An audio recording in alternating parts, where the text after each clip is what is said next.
Thank you for inviting me, and as you may have seen there, I'm also a member of the Institute for Advanced Study in Toulouse, which is also interdisciplinary. And I'm in the section there is called Economics and Biology. So we look at theoretical evolutionary biology and theoretical economics. And so I do have an interdisciplinary interest. And actually, when I was a student studying physics, for a while I was thinking maybe I should go to linguistics. So I read Chaucer and some other books and went up to the linguistics department at Stockholm University, and I thought it was very amusing because they wrote algorithms whereby you could construct sentences and words, composition and so on. It was so amusing to read those sentences and words. But I then ended up doing economics and more specifically game theory. So when it comes to economics, economics, you know, what is economics? The topic is really how to allocate and use scarce resources. So you can say it's close then to biology, because what do you do in biology? I mean, that's very similar, and it's not a matter of money. Money is just one means of exchanging services and goods, and there are many other ways to do it also. So much of game theory is not, economics is not about money, but it can be about the structure of an industry, competition conditions, regulation, environmental issues, incentives in firms, and so on. And nowadays, game theory is the most used tool all over economics and many other fields. So let me then talk about the topic of today. So I had actually two topics I thought might interest you on my agenda, and one is game theory and language. Another one is game theory and morality, which I also have been working on. But the choice fell then upon game theory and language, and I would like to try to say what can game theory say about language. And that is the purpose. And I'm very happy if you interrupt me anytime if you like.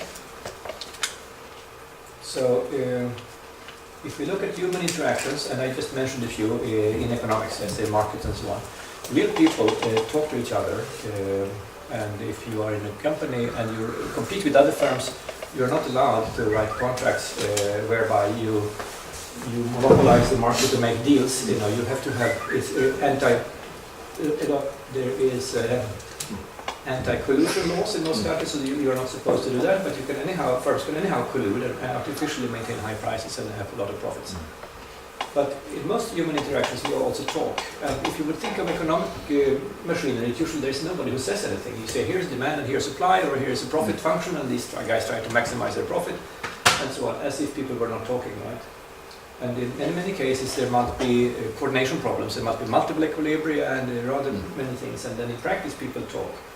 So the question I will address now here is, can we understand the role of communication and language for social interactions? Can it help to have a language to coordinate, to form expectations about what will happen, what the other guys will do, things like that? And I will talk about two paradigms really. One is called the cheap talk paradigm, which was explored from the 1980s, whereby one analyzes this in a certain way, and then I'll talk a later paradigm which I've been working on in a few years ago. So here is a little etching from Middle Age, stag hunt. So these guys are going out to hunt stag, and this is from Jean-Jacques Rousseau, where he talked about, you know, the social conventions and the social contract and how society is organized. And one problem is coordination. So you might, if you think that game theory is about conflict, I mean, that's just one application. Many things are a combination of conflict and also cooperation or coordination. And coordination can be subtle, so that if you go out hunting, like these people do, sometimes you say that let's go out and hunt for some big game, such as elk or deer or stag. And then you might actually happen to see a little rabbit sitting there or a hare, and you're tempted to shoot the rabbit or hare, but if you shoot, then you scare away the other animals. So it's a matter of coordinating on what are we going for and how are we to perform here. And the assumption in Rousseau's reasoning was that a hare you could go out and hunt yourself, you don't need anybody else. But if you take stag, you need to be two. And then if they go out and they cannot communicate with each other, so they don't have cell phones, and we can stand there in the bush and coordinate when we see an elk. But if they couldn't, then the question is can they now succeed with this? To go for the stag, because it was supposed that to have a stag, two people having a stag is much more worth for both than each one would have a hare. So this is about social contracts and conventions. So this is a coordination game. Okay. An early case for game theory. Quite an early case, and much earlier. I mean, I can go back to yes, yeah. So Greek military theorists were doing some game theory also, I would say, in retrospect, because strategic moves in military can be very counterintuitive. So for most people you would say that to have more information is better, but that is not true if you strategically interact, and if your enemy know that you don't have certain information, that can be to your advantage and so on. And this is something that was realized in the 1950s and 60s and developed by Tom Schelling and other people in game theory. But if you go back and you read this military, some of these philosophers and so on, they had a very clear image of these things, that you could sometimes, we have counterintuitive ways of conducting war successfully. So there were some, I think as long as there have been human society, there have been some form of, interaction, strategic interaction, some kind of reasoning, the basic idea, the very simple basic idea is, you try to put yourself in the shoes of the other guys. What does this guy know now? What does he believe I will do next? And so on, and so forth. So it requires a theory of mind, right? And if we take this, and I think as long as we have that, then there is a lot of such reasoning. And game theory, as I see it, is a mathematical way of writing down and trying to be precise about exactly what are the definitions, what do we mean by an action or a strategy or a plan, and so on, and what do we mean by a solution, and so on. So it's a tool to work on this. Yeah. Maybe it's too early, but I don't know. But when you speak about treating this game theoretically, do you mean in the traditional sense that you have to assume that those two who are going for stag hunting are doing reasoning, full reasoning about one another's goals and plans and so on? That's a good question. So when I would do, because if you look at aunts, for example, they could do for a simple algorithm, right. Still. Absolutely. So I will explain to you two perspectives. One is naturally interpreted in terms of rationality, anticipation, and so on, and cognition. The other one is not at all. So I'm talking about two, and sometimes they predict the same thing. And then you can say it is as if the ant had figured out it's a good idea to bring home food. But maybe the ant just sees food and instinctively goes there. Right? And in other cases, so I will talk about two approaches to game theory. So I want to wash out of your minds that game theory necessarily has something to do with strong hypotheses about rationality. That's one interpretation, but one can actually do other things in biology. There are applications, even to cells in human bodies. Game theory. But I have a historical question before we go on. So are you saying that actually coordination in the sense of conflict comes first through the military strategists, and then only Rousseau starts talking about something which is at least not human conflict, maybe conflicts with animals in this case? So conflict is sort of at the basis of theorizing about coordination, is that? No, it is not. This was just... but what examples can you find of theorizing about coordination which are not based on conflict? If you think about, say, take platforms for computers, do you like these? No, historically. Yeah.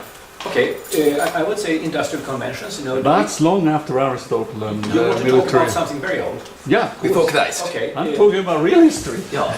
Well, real history. I think the 19th century was also real history. But no. Back to the Greeks. So you could, coordination could be that if you want to go out hunting or something, and you don't, you say that you have to agree on, do we do it in the morning or in the evening, things like that, or what kind of tools? Will you bring the arrow and I will bring something else? Oh, yeah, but this is speculative Stone Age history. But I mean real theoreticians that we know of by name. Theoreticians? Yeah, like military strategists. I mean, we know those.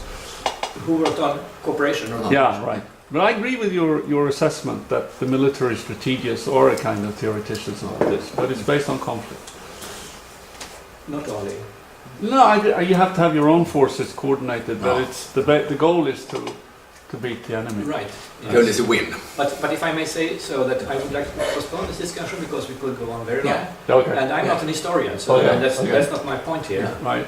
I No, try I'm to make just- clear some I'm- concepts, but Yeah. the study of these things, I mean, I think that you can, in hindsight, you can reread much of history and intellectual history also, easier thought in these terms, what is about cooperation, what is about conflict and so on.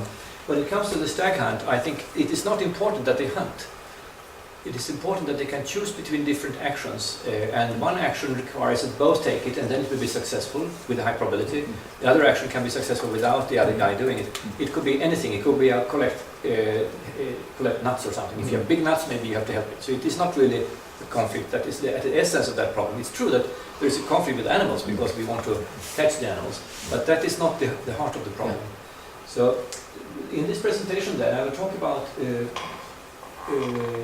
some game theoretic approaches to this, including then language and communication. And I will base it mostly on two papers here. If you want to look deeper into this, one is together with my old friend Abhijit Banerjee at MIT, and we wrote a paper many years ago now, where we try to explore the full power of what is called the cheap talk paradigm. So we characterized what is possible under cheap talk in that paper. And then later on I worked with Stefano De Michelis from the mathematics department of Pavia University, where we brought the cheap talk paradigm one step further, and we approached then more, I think, linguistics. And I would be very eager to hear reactions from you guys who know more about linguistics than I do, because we wanted to introduce by ourselves meaning correspondence, axioms for language and so on, and then we learned about Grice afterwards, but and it might have to do with him, but so that is, these are two things I wanted to mention them as examples of paradigms here. And of course there is a lot of literature, and I cannot talk about that, and that will, but if you want to look at the papers, you find them on my website. There will be a lot of references, and there is both theoretical work, which is mentioned here, but also experimental. So actually what one has done is one has put subjects, human subjects, into laboratory situations with either situation of conflict or cooperation. And then one has done it without communication and with communication, and see how well do they succeed with things like stag hunt, but also like bargaining and things like that. And if they can send messages in beforehand. And usually when they can communicate, it usually enhances what we call efficiency. They come to something which is better for all parties more easily, but not necessarily. So there's an experimental literature also. I will not talk about that. So coming back to your question about rationality and so on, so I will talk about two basic solution concepts here, and informally, and try to highlight some of the similarity and difference. So John Nash, as you probably know, was a Princeton math student who wrote a thesis in 1950. There was a movie made on him, Beautiful Mind, and so on. He's still alive. Unfortunately, he got schizophrenia, as you know, so that he couldn't work for many, many years. And but he made a beautiful contribution, which he wrote in his PhD thesis. And I will talk a little bit about that. And here is an informal way to think about Nash equilibrium. So Nash is after his name, and you have of course heard this. I will just try to phrase it in a way that is fairly general and conceptual, and which will be important for our discussion. So that let's imagine that there are a finite number of players. This can be generalized, but I mean I will talk about a special case. So a finite number of players. So this can be hunters, for example, 2 players, or it can be any number of players. It can be maybe 15 people in a community, or in 100 people in a company, and so on. But it need not be humans. This can be then, the entities can be firms in the market, maybe they are competing. It could be governments, maybe they want to write an agreement about environmental policy or something like that. It can even be computers. So in computer science, as you know, it's a big field, right? Game theory nowadays, and it can even be by cells in an organ, in an organism. So some cancer research is now looking at game theory to understand cell-free cells that multiply very quickly and things like that. And as you realize, some of these we can say, one could say reasonably would have some kind of cognitive capacity, and maybe some anticipation and planning and foresight and so on, and others might have less. Okay, So now the idea when you do this in the Nash style is to say that each player has a set of strategies. Okay. And what is a strategy? The strategy is a plan, what you should do, what you plan to do, what you will do under all possible circumstances that can arise in the interaction at hand. Maybe you are playing chess and you say, well, if the board looks like this and we have done these things, then I will do that. Or you are an individual who lives in a community where you have some environmental problems and you say, okay, if weather is such and such and I will, and people have contributed to the common pool here, I will also contribute, but if they didn't, I will not care about it and so on. So you can have plans like that, right? So these are the objects. So they can be an arbitrary but finite number of time periods, and it can be arbitrary amounts of information that you have some in the beginning and you get some later on. Jens might be informed about things in Gothenburg I don't know about, and so on, right? And so there can be asymmetry, and then later on maybe I learn about it, and so on. So this is a strategy. So usually a strategy set is enormous.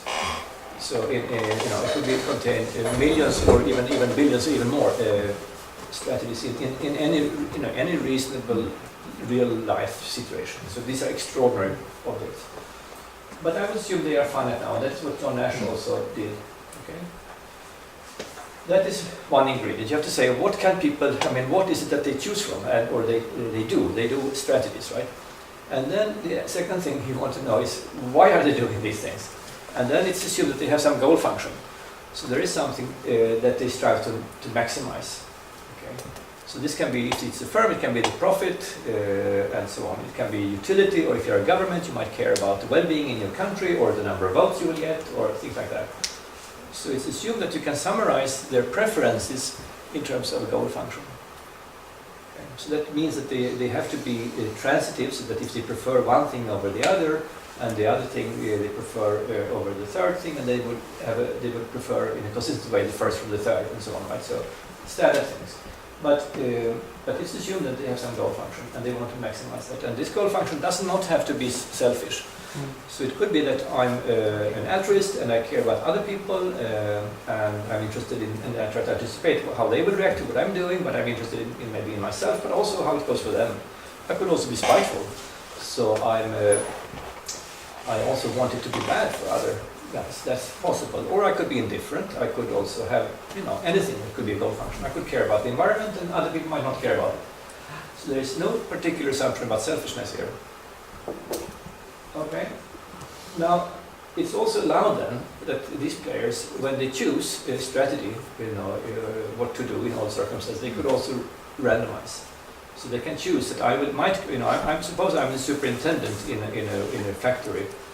I might not go and inspect the workers every even hour. I could randomly inspect them if I like. Go every odd hour, even hour randomly. Or I could do other things in the military or in soccer. I could shoot the ball, sometimes to the right and to the left. That's allowed, right? So at no cost you're supposed to be able to choose randomization. And those are called mixed strategies. So if we call the first pure, then these are called mixed. So this is just a probability distribution over your finite set of strategies. Okay. Now, what is then a Nash equilibrium? So Nash equilibrium is a list of strategies, or a vector of strategies, or what we call a strategy profile. So it gives a strategy for every player, so that if one of the players, player I, let's say, if that player expects the other to play their strategies, they're part of this strategy vector of the list, right? Then this player cannot improve his goal function value by changing unilaterally, by changing his strategy or her strategy. Okay, so that is the idea.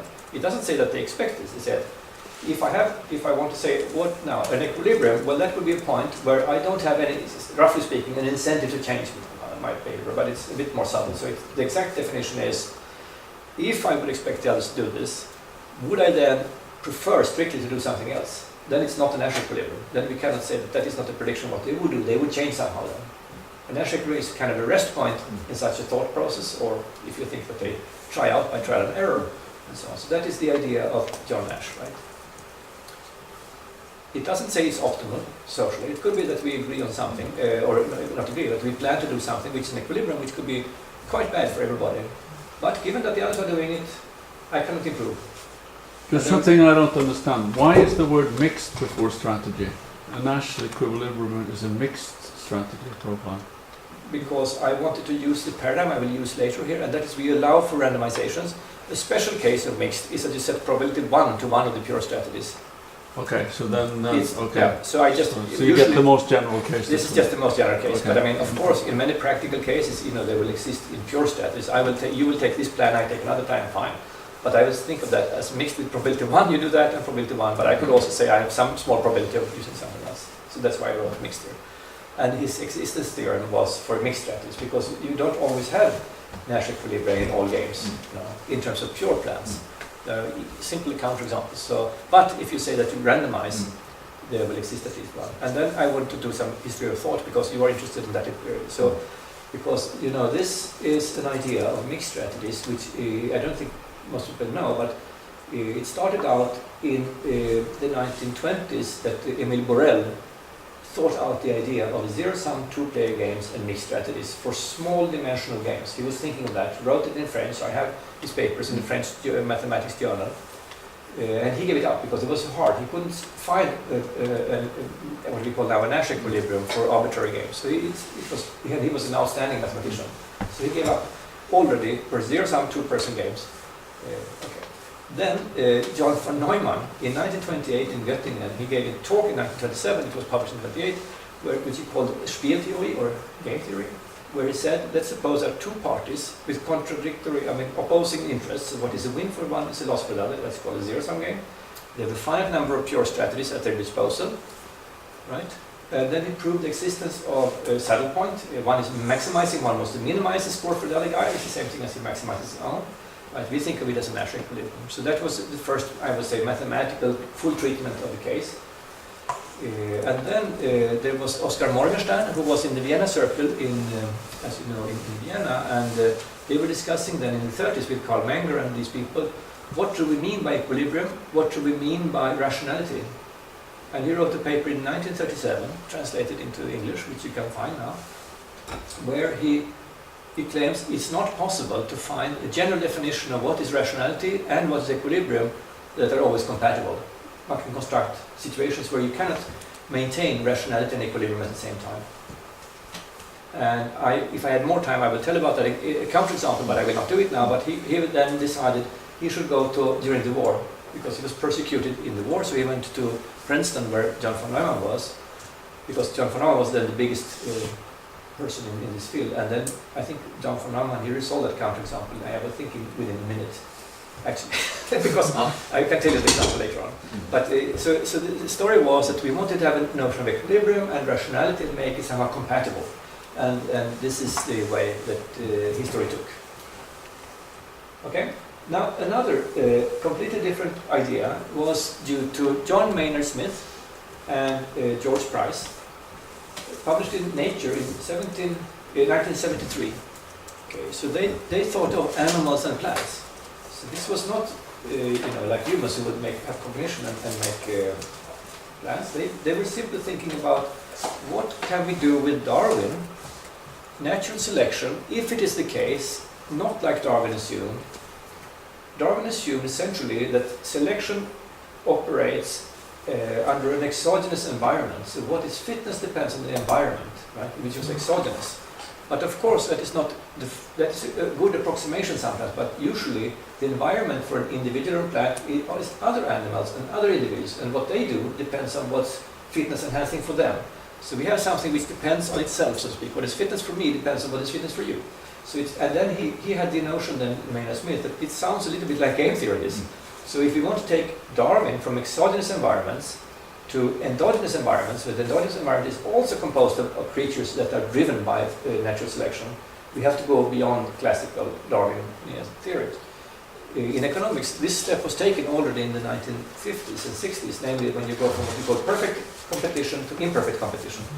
Perfect competition would say that the market is so big, so every firm just takes everything for given. Prices are there, the world market prices. I'm a small company, I cannot affect it.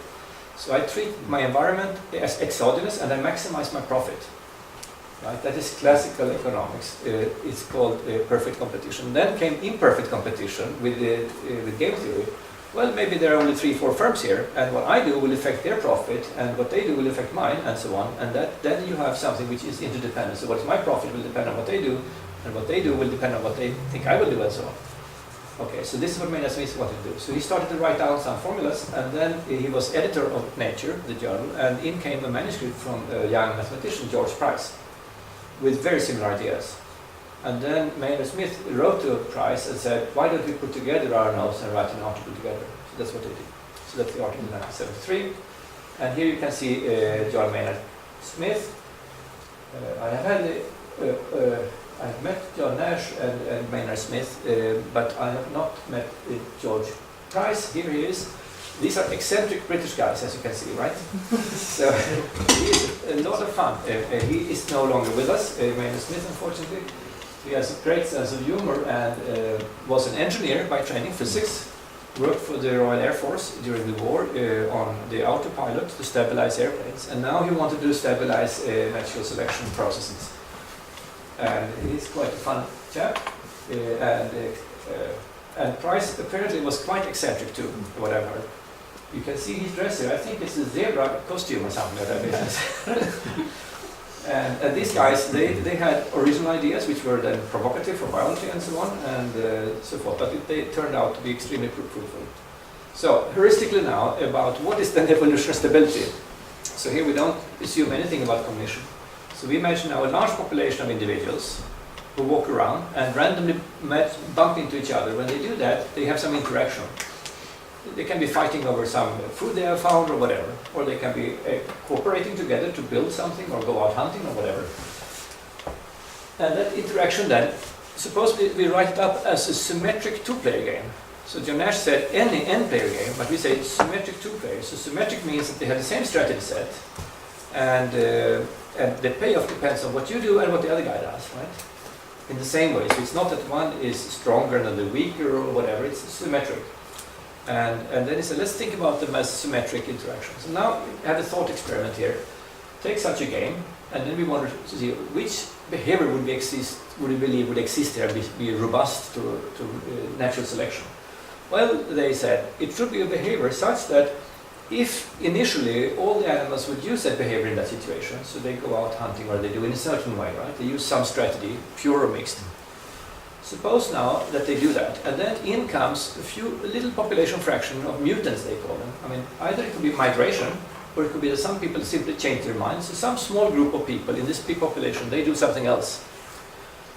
And then you mix the populations, called well-mixed populations in biology. So again, there's random mixing, and then maybe that Ulf does the conventional strategy, and I do the unconventional. Right? And it's supposed that we don't know that. We just bump into each other, and I don't know if you are one of the guys who use the new strategy or the old one, right? And then you get your payoff from using your strategy against mine, I get the payoff. And then sometimes I meet with you, and you're also mutant, maybe. But I don't know this. And then statistically, then on average, how much do I earn? How much does Ulf earn? And then the idea is that if Ulf, who uses the conventional strategy, the conventional behavior, earns more on average than I do, then I cannot beat him, I cannot invade. So I would give up, my subpopulation will withdraw, move back, or become fewer offspring or whatever, so it would disappear. So you are then stable against me. So your strategy is evolution stable against my strategy. Nice to know. You look much happier now. Yeah, yes. He was very unhappy when I said use the conventional strategy. And I was a radical guy, right? But most mutations are stupid. Yeah. So most of the time you would be. Yeah. But the definition now, you say that the strategy is then evolution stable if it's evolution stable against every other strategy in the following mathematical sense, that for every other strategy, so Ulf has a strategy, it's evolution stable if you take any other strategy. Now I use a crazy strategy, and we say if there's a population share epsilon, such that if I come in a smaller population share than that positive epsilon, on average you earn more than I do. And that's true no matter which other strategy you choose. There's an epsilon against every other strategy. It's an invasion barrier, as we call it. Then you can live there happily, right? Because now and then there's little outburst of mutations, but they will not change your behavior. That was the idea. Okay, so there's nobody who does any thinking here. I see. And the point here was that you don't. If you match you two, you might still, if you're the revolutionary or mutant, have an advantage. Against him. Yeah, but not Right. in relation to the whole population. Exactly. So now we have to So you're calculate. protected by, So we have to calculate now, because then the calculation here, and I've worked a lot on this and extended this very much actually, so with other people, so we have gone way beyond this, and it's a lot of fun. So I invite you to look into this literature, also for linguistics maybe. But in the case, this classical setting, what you have to do then is to say Ulf, with the probability 1 minus epsilon, the guys he meets are like himself. So he meets his own strategy, very likely. With probability epsilon, he meets somebody like me who uses this crazy strategy. Right? And the same is true for me. So I sometimes meet myself, people who are like me, who do the revolutionary stuff, but most of the time I meet people who do the conventional stuff. So it's not exactly the John Nash thing was that they play it exactly once, essentially, you could say, and they can choose another strategy. No, here we take a population and randomly draw people, and they might meet each other. So this is the idea. That's the idea. So the difference here is now that the domain is much smaller. It's just 2-player games and symmetric games, while Nash was any game, any finite game. Right? And the property of being in equilibrium is a property of a strategy profile, of a vector of strategies, of a list of strategies, right? One for each player role, if you like, while evolutionary stability is a property of a strategy. So you say that this is not a strategy pair, this strategy is evolution stable because it can resist small-scale invasions of any other strategy. Yes, I think that if you look at those two different notions of stability, the first one, Nash equilibrium, that exists in reality, for example, in pricing and so on. But this one, evolutionary stability, I think is harder to find in nature. Like, for example, maybe a shark is an old design which will beat most variations, but it doesn't mean that it's actually evolutionarily stable. Instead, it does change, just like all other species. Right, and one could say also from a conceptual viewpoint that if we look at, let's change the domains, we say let's look at Nash equilibrium in symmetric finite 2-player games, the same domain as Maynard-Smith. Then we know there always exists at least one mixed, one strategy profile, which is a Nash equilibrium, right? And one can also prove it, there exists always one symmetric, that's easy to prove. And so the existence is always guaranteed, so we know that, and it could be multiple. When it comes to evolutionary stability, there may not exist any, because it requires a strict inequality. I should do strictly better than anybody else. So if I take a triple game where the consequences are 0, whatever we do, nothing is stable. And so on, and one can have more interesting counterexamples where they exist. It's harder to find stability in the sense of evolutionary stability. I think so these are the two concepts, and I will now move forward to language. Take these tools and do some language study. What is the role of language and communication for interaction between humans and also, you could say, animals actually.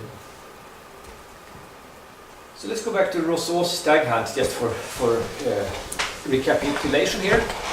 So one could say that, let's say that stag hunt is like this. Either you go for stag or rabbit or stag or hare, I don't remember, I think it was a hare actually you talked about. And then what I did here, I just wrote down an example. So let's say you choose row, you choose to do stag hunt or rabbit hunt as you walk out in the forest. Your friend is doing the column choice. He'd say either he will go for stag or rabbit. Now, if you go for the rabbit, you get the payoff of 1. You can get the rabbit by yourself. You don't need cooperation by the other. It doesn't matter what the other guy does. In expectation, you get something. While if you do stag, if the other guy also goes for stag, then together you might catch a stag. And if you do that, that's a very good thing to have. But if the other guy goes for rabbit, then you cannot catch the stag yourself. Okay? So if we now use the tools I just mentioned, so Nash equilibrium and evolutionary stability for this example, just to see how it works. So what would then be a Nash equilibrium here? Well, apparently to go out for stag is a Nash equilibrium, because if I expect the other guy to go out stag hunting, and I'm you are the row player, you choose row, then if I go for stag also, then my expectation is to get to 2, but if I do rabbit, I get to 1. So if I expect the other guy to do stag, I should do stag also. So it's an equilibrium, no problem. But so is rabbit. So if I expect the other guy to go rabbit hunting, but then there's no point for me to go stag hunting because I will be alone. I cannot catch it. So then the payoffs here are also such that is then my best thing to do. These are two then different Nash equilibria. Either I both go for stag or both go for rabbit. But there is a third one, and that is that they might randomize. Okay. So if I'm saying I'm unsure about what the other guy will do, probability 50-50 is stag or rabbit. What's my expected payoff for doing stag? 1. What's for doing rabbit? 1. I'm indifferent.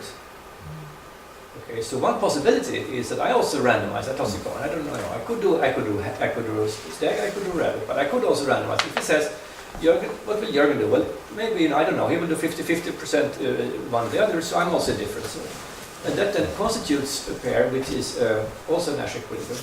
But it sounds this turns out to be unstable in an evolutionary sense. Because if we now would use evolutionary stability instead, then we look at this game and say, first, is it symmetric? Yes, it is symmetric. Because if I know what I'm doing and the other guy is doing, then my payoff depends on my action and the other guy's action in the same way. It doesn't matter if you call me row player or column player. The payoff matrix of the column player is a transpose of the row player. So this is symmetric. And then, okay, so we can apply then, call in Maynard Smith and Price, and they will say, well, this is an easy game. Stag is an evolution stable strategy. If there's a population where people don't talk to each other now, let's imagine a tribe in the jungle, and whenever the two men meet, then they go out doing stag, and that would be evolution stable. Because if there would be a few guys who would do rabbit instead, it's very unlikely I meet one of those, and I cannot talk and I cannot recognize who is a mutant or not. I would lose out because I would miscoordinate. So I want to also do stag hunting. But the same is true for rabbit. If I'm in a village, or if I'm a fox in a flock, right, and the others do rabbit hunting, I want to do rabbit hunting too. It's evolution stable, right? Because most of the other foxes I meet with the other hunters, they are rabbit hunters. It's very rare that I meet somebody. I want to do stag, and when I meet Ulf, he's also a stag hunter. We are now in the minority, you and I. And if we are lucky to meet each other, but we couldn't communicate, we cannot recognize each other, so then it's very unlikely, right? So this is what it says. While the mixed strategy, that would not be evolution stable. If people randomize 50-50, what would happen then? Well, I could just as well always go out for stag. And I earn on average 1/2, just as the people in this village, right? Because stag hunting, half of the time I meet somebody who does stag, half of the time somebody who rabbit. That means I earn on average the same as they do. But if Ulf and I are stag hunters, with some small probability epsilon, we meet each other, and then we earn 2 instead, so we earn more. So we can invade this village where they randomize, but you cannot invade a village where they all are stag hunters or they all are rabbit hunters. Now, language is very important, right? So you would presume that people would talk with each other first in this village, and say, let's go out rabbit hunting, or let's go out stag hunting, or whatever. So let's do that now. Introduce language. Can it help coordination? And my inclination would say, yes, of course. I mean, language is so wonderful. One of the effects of language to me is it coordinates human activity. We can actually do things. We can have trains that are running on time, more or less, not always SJ, but we can coordinate things. I can go from Stockholm to here. You can do things. We can get food. We can get electricity because we somehow communicate and we can agree on things and so on, right? But there is also, of course, always a problem that people might actually try to fool other people or cheat them and so on, right? So that is a problem, right? And that we also have, right? So you can say that I promise to pay you, give me your car and I will pay you tomorrow and so on, and you don't know the guy and maybe you never get the money and so forth. So this is the topic now. And then I will talk briefly about these 2 papers to leave room for discussion also, but I want to get to the flavor of this paradigm. So the flavor of this paradigm now, cheap talk, is not invented by Banerjee and me, it was invented earlier, but we characterized it in our paper. So the idea here is simple. It says, think of a stag hunt game as an example, but it can be actually any game. Suppose that people can say something before they play the game. So I could say, I suggest we go out stag hunting, or I will do stag hunting, or something like that. Or if it's raining, I will do rabbit, and otherwise, I do some communication would be rather natural. Suppose you can send a message to the other guy, and suppose now that I give it the simple and pure structure, so each of the 2 guys can send a message to each other. So then I will see, okay, I sent the message and I receive the message. Now I take an action. So either I go out stag hunting or rabbit hunting, right? I can condition my strategy choice in the game on the pre-play communication stage. And this can be done, of course, extremely generally. So it can be anything here, right? But the new thing is that I can condition on what I have said and what the other guy has said.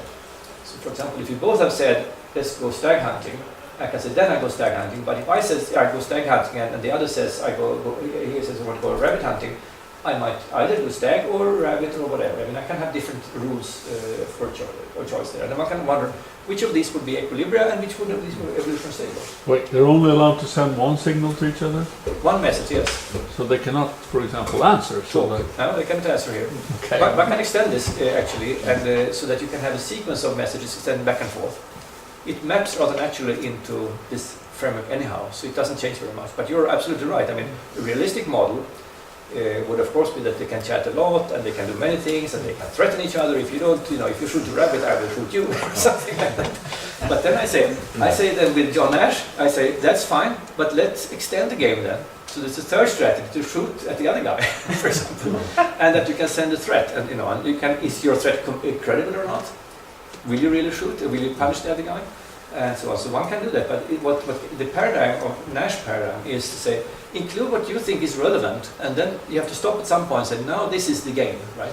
So much communication, these are the alternatives, and then analyze that. And then if you think it's too simplistic, right, I want to add more things, please do that, and then analyze that game.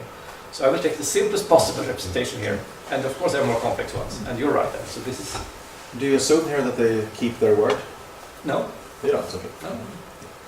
I will proceed step by step now. I will tell you, so in this case, the only thing I say, they will send a message, and they are given, I will imagine, they are given a finite set of messages, maybe 1 million, but I mean, it's like on a computer. You can just essentially send a message. I say nothing about what the messages mean, I say nothing about what is honesty or keeping your word, I say nothing so far. Just say, I mean, I start from, this is the cheap talk paradigm. It doesn't cost anything to send a message. No commitments either. No. But you have said something about what they mean. No. Yes, you said that they're related to stag hunting. No, I mean, I said, I mean, the conceptual idea here is these are messages, and I will, if you let me proceed here, they will acquire their meaning in equilibrium. So it's like Wittgenstein's philosophical investigations, actually, this paradigm, if you see what I mean. So far, it's just a set of messages, and they have no I mean, I could say red, and you can say blue. That's fine. No, but wait. So message here only means perceptually noticeable. A string something that of symbols. activates your perception. No, it's a string of symbols. So we don't even know if you hear the other person's message. What I will say here is that we have to make assumptions, and the assumption is that they do. I mean, the assumptions are here. They each send a message. It doesn't cost anything. You choose from a finite list of messages, and I don't say anything about their meaning right now. Do we know that the other person receives? And wait a minute. So. In a game theory, we are extremely precise about these things, so don't worry.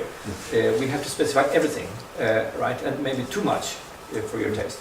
But so it's very clear here that what this particular paradigm says, the basic cheap talk paradigm is that everybody, if there are many people, send a message first, right? Without knowing what messages the others are sending. I don't say anything about the messages mean right now. And then we assume that everybody receives all messages. So I remember what I've sent. I can see the message or read the message or hear the message of the other without error, without cost. This is an assumption. Then there are models which say, well, with some probability there is noise and you misunderstand and so on. I will not talk about these extensions, but right now, so you can say something and it says, I can hear what you say, or I can read what you say. It's not clear. I didn't say if I understand what you're saying. No. I just see your message. So it's just something perceptual but with no meaning. Okay. You can think of them, if you like, as perception. You can think about them, these messages. It can actually be, I show a flag, for example. A green flag or a red flag or a blue flag, that's possible. But if we repeat this game, then we can start making observations such as this guy seems to be telling the truth, and so on. And then we can, in some cases it will be pay off well to tell the truth, Absolutely. Tell the truth, that's very advanced. Then we have... I might not define the truth yet. I will actually define the truth better. I will give a definition. So far there is no truth. Okay, it's just messages and actions. You have to have reference before you have truth. No. I will define truth in a way that reference you will need first. I will tell you a definition we have invented, Stefano de Michelis and I, and then you might say if it is okay or not, okay? Because the way we do it, right? So this, I don't know, I mean, it's published and so on and so forth, but I mean, it's among game theorists. And I have tried to contact a linguist, but I haven't succeeded really. I had someone, they said, it sounds, like Grice, they say, a bit. So I will tell you exactly, we have axioms and everything.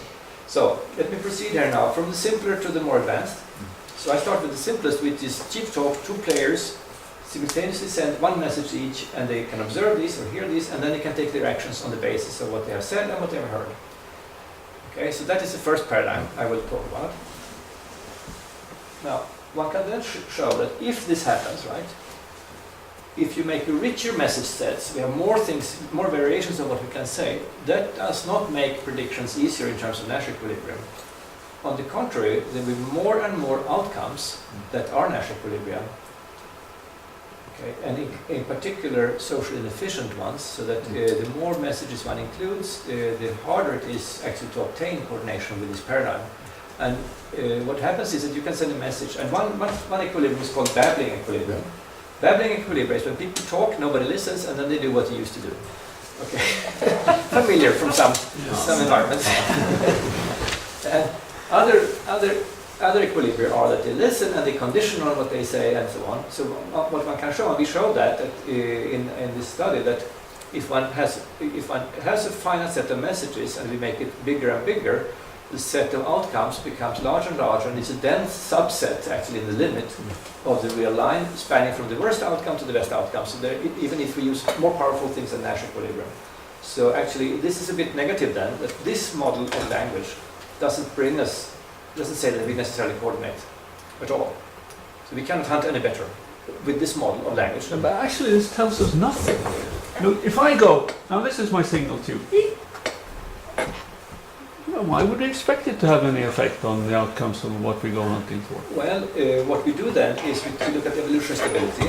And evolution stability, it is, then you imagine this population meeting each other over and over again, and you say, "ee," and then you do something, and so on, right? So then if that would be stable, then it would be that I will react to that in my best way to what you're saying, and it is as if I'm learning what you mean.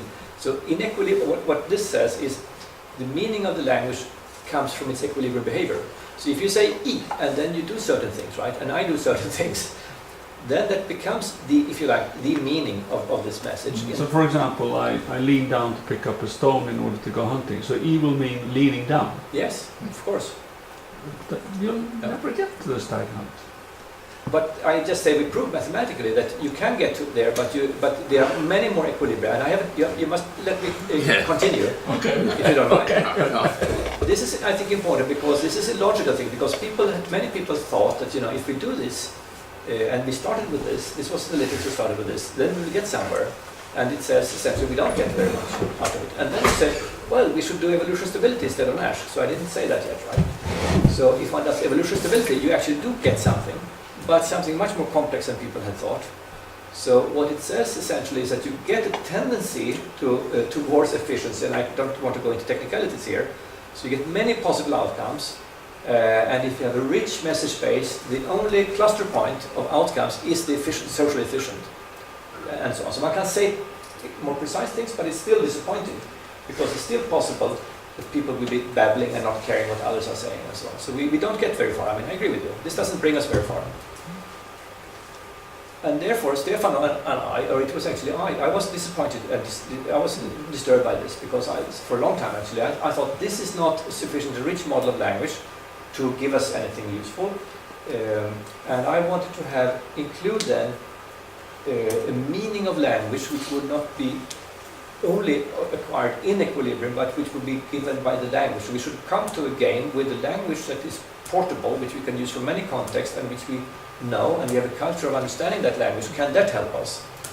Okay, so then I wanted to do that, and then I met with Stefano, and we were doing some work, another games he ran one day when we walked here in Stockholm. He was visiting. He was asking about it because he turned out to be interested in linguistics also. So he said, what about, and then I explained to him this idea, and then we started to think about it, and then we got somewhere actually. So we did some contributions here, and I would love to see continued, more linguistically sophisticated versions and extensions of what we are doing. So let me tell you about that. So what we do then is we say that we want to have a model now which is richer than cheap talk, but we wanted to include cheap talk as a special case, because cheap talk games is something that is established in the literature, so people know and understand how that works. So what do we do then? We extend the paradigm. So we say that suppose there is a language out there, and each player can still choose from a finite message set, and I still imagine the same scenario, that there are two guys, they each choose a message from this finite set. Okay, and so they say that, if you like, or send that message, or do that thing. But exogenous to this interaction is a meaning correspondence, as we call it. And I wonder what linguists say about this. But what is a meaning correspondence? That is something we invented then, but which might exist in linguistics. It says, given what I've said, and I'm playing with you now, I said M, you said M prime. Now I know that I said, after we have sent our messages, I see, okay, I said M, you said M prime. You know that you have sent M prime, and you know that I sent M. Okay, so then then when I do something in the game, I can condition it on what I said and what you said, right?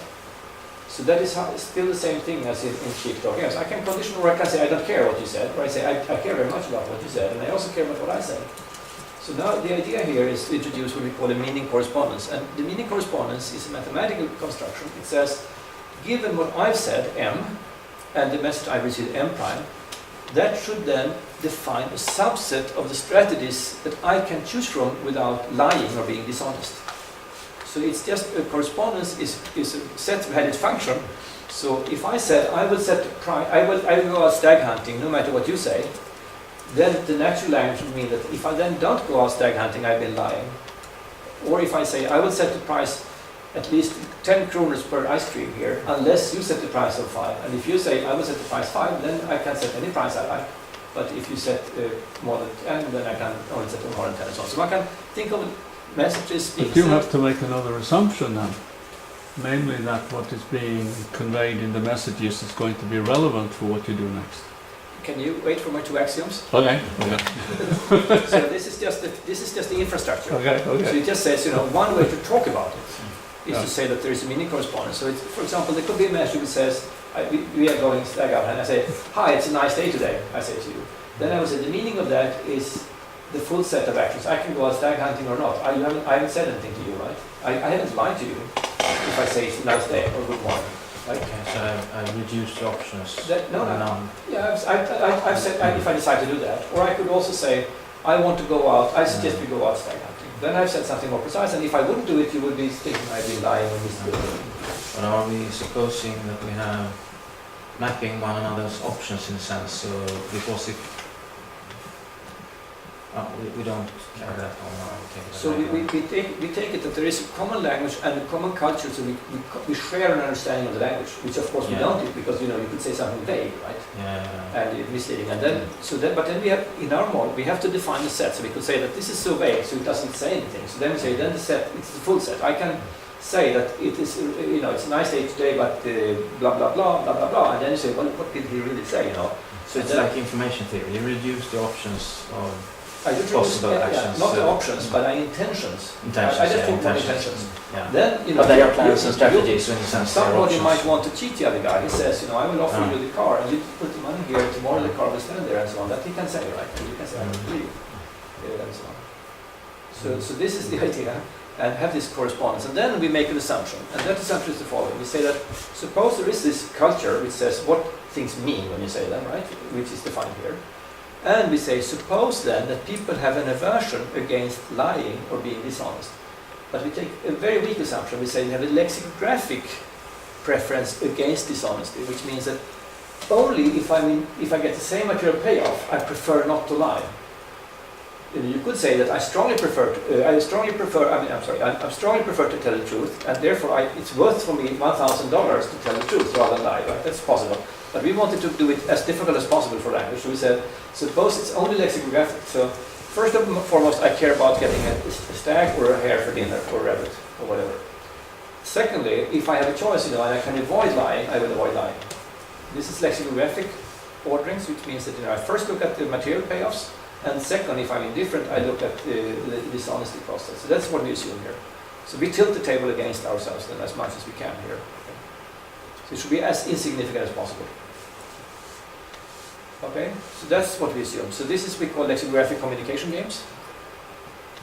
And then we have to say something more about language, what they're doing. Well, you have to say something about this, whatever you call it, the possibility space, the strategy space, which is going to be limited by what has been said. No, it's not limited. Well, what did you say then? Yeah, so let me repeat this. There is a strategy set that you have. You and I are now playing Yeah. a game. And it is a symmetric two-player game. Yeah, So you have a strategy set, let's call it capital S, right. finite, maybe a billion strategies. I have the same strategy set. Yeah. You are free to choose any strategy you like. Yeah.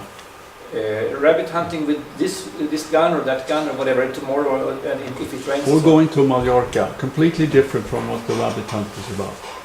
We are going to Mallorca. Yeah. That's my worry here, that I might do something completely outside of what those messages are about in my But next that is step. not a problem. I mean, we deal. That I don't understand. That has no. I mean, Well, this is- that was my objection. I mean, why should the next move in the strategy game be related to the interchange But of... I didn't assume that. I want to prove a theorem that says if it will be and when it will be. I haven't come to the result yet. So this is just the setting, and then we want to see, will people do something which is related to what they are saying? That is what we have to prove mathematically now. But in order to get there, we must have a connection, as you asked for it, a connection more between the language and the actions, right? And which I haven't said yet. So I want to say something more about the language. Okay. And then I have a theorem. Yeah. And the theorem says, under what conditions will the language matter? So that's what we're trying for, because of course, I mean, so far it's just the setup, right? So it could be that one option is to go to Mallorca, no problem. Yeah, so you're saying that we have this short exchange.